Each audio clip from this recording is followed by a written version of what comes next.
met a gypsy. So, Broc, what was your off season like, mate? What sort of mischief did you get up to on the Gold Coast? None at all, mate. It was quite funny actually because I got home like the Tuesday after Adelaide, and I left on Friday to go over to Austria to go to the Athlete Performance Centre with Red Bull. So, that was a pretty cool experience. So me and Prince Jeffrey went over there and did some training and had a look around and met some people at Red Bull. So that sort of filled in the first couple of weeks, and after that I tried to chill a bit and get refreshed for this year. And I suppose we did a bit of GT stuff at the start of the year, so kept busy, but certainly felt refreshed coming into the new year.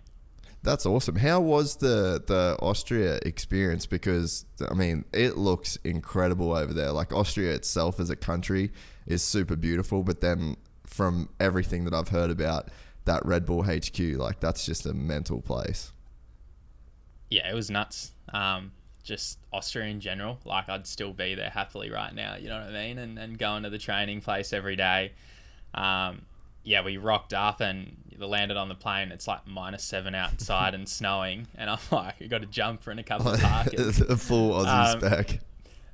Yeah, I just rock out. I got my have your normal sneakers on. I'm in like a foot of snow. I'm like, oh no, this isn't good. But man, we had such a good time, and you know, I hear a lot about the training center and all the stuff, but to actually experience it was unreal. And I genuinely thought I wasn't going to like the training part. I thought after the season, the last thing I sort of wanted to do was go and hit the gym straight away, but we both had such a fun time, and they got to show us around. I mean, we went to ice hockey game, Hangar 7 and Red Bull HQ and all that sort of stuff. Met, world champions of different sports. So it was so cool. I mean, you'd sit down at lunch on a table like this and you'd just be talking to other Red Bull athletes about what they do and all the cool stuff. So that was such a good experience.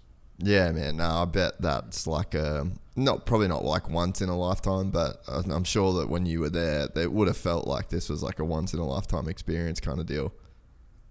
Yeah, for sure. I mean, as I said, I'd still happily be there now. Like, just experiencing the proper European winter, I suppose, and it was nearly Christmas time, you know what I mean? It was a week before Christmas, so to sort of be there and experience that, aside from all the cool stuff that we got to do with Red Bull, was pretty awesome. So hopefully they'll have me back, and hopefully I can go back again soon. Yeah, I'd say it's probably a pretty open door policy for you at this point. What did you like learn about, I guess, supercars? Because last year, obviously, like rookie full season, you probably had a bit of an idea in your head of like, okay, I actually know some stuff I need to get better at. So like, did you have anything in your mind before you went there that you wanted to kind of focus on? No, it was just about sort of riding the wave and learning. The experience is the biggest thing that you just got to get under your belt, and to have a season under my belt now, obviously feel more comfortable and, in the environment and just learning new tracks and all that sort of normal stuff that goes on. But I suppose stepping up from Super 2 to main game, you got so much to learn. I mean, the races are like 15 laps in Super 2 and most of them are under safety car. So when you get into main game and you're doing 250k races and you got to look after tires, it's fuel races, and physically as well, it's quite a big change. So it was just getting the experience under my belt was the biggest thing, and going to all the tracks and just racing these guys that I've watched on TV for all these years, and just to finally get out and do it was pretty cool. Yeah.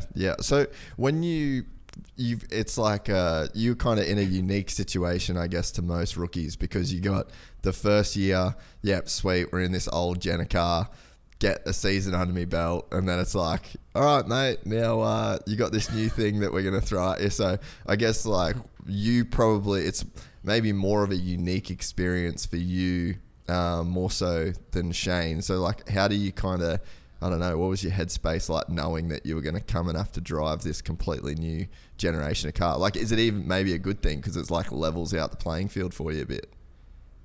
Yeah, no, I'm excited by it. I think it's good for me, but I suppose the best thing in the position that I was in was I was able to come into a car that was so refined, and Shane and Jamie had developed for so many years. So I come into something that was pretty familiar, and to have that year under my belt of gaining experience in a really solid car, week in, week out, it was always sort of capable of winning races or podiums. So to be able to gain that experience in such a good car, I think's probably set me up for this year. And then going into a new car is exciting. I mean, I think all of us drivers are ready for the challenge, and we're all sort of back to the basics, back to zero, and we got to start again. So I think it is good timing for me. I'm glad I got last year under my belt, and I'm just excited for this year and the new challenge.